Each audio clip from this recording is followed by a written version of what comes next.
Everybody, Alex here from the Football Guys, here to talk about 3 players to buy low on before Week 11. This is another one of our Football Guys short series where we talk about players we like, don't like, and everything in between.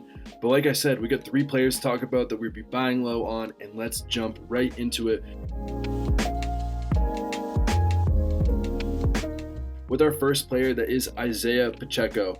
I think he's a perfect buy low candidate. He has not scored a touchdown since Week 1, but this past week in Week 10, he saw a season-high 54% of the snaps and 40% of the pass routes for the Chiefs. That is perfect, especially when Clyde Edwards-Helaire played only 4 snaps last week. His only other competition really now is a 30-plus-year-old Jerick McKinnon, who is just not going to see enough work. If Pacheco is continuing to produce, he is going to continue to get work and get volume and everything that we are looking for.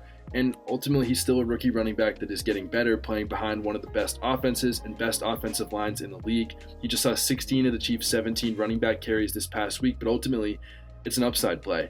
That if he all of a sudden starts getting even more than 54% of the work, he is going to be productive week in and week out, as we've seen historically from these Chiefs backfield running backs. I'm all in on buying Isiah Pacheco. Another rookie running back that I'm also buying is Rachaad White, who this past week took over as the starter for the Bucs. It's being overlooked because Leonard Fournette had a hip pointer injury, but Rachaad White was the starter, and it's expected that Rachaad White will be the starter coming out of the bye week in Week 12, and also because they're on a bye week, it makes him a perfect buy low. But what people don't talk about enough is that Rachaad White was a historical prospect coming out of college, even though he went in the 3rd round. Per Scott Barrett of Fantasy Points, Rachaad White is one of 5 running backs ever with 90-plus rush yards and 40-plus receiving yards per game over a whole season. The other 4 running backs to do it are Christian McCaffrey, Todd Gurley, Saquon Barkley, and Joe Mixon. Elite list. Also, in Rachaad White's final college season, he had the 5th best yards per route run of all time. The only players to finish above him, Christian McCaffrey, Travis Etienne, Joe Mixon, and Curtis Samuel.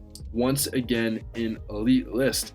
If that's still not good enough for you, he was also the highest graded receiving running back in the entire 2022 draft class.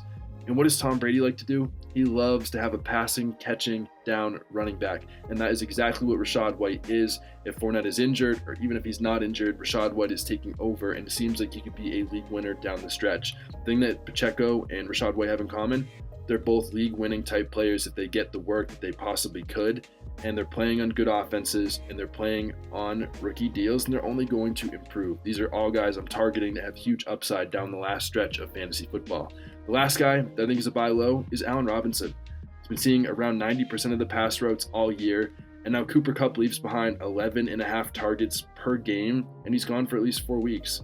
Allen Robinson has multiple top 10 finishes at wide receiver. He has not been that player this season, but now he should be the clear number 1 option in this Rams passing attack.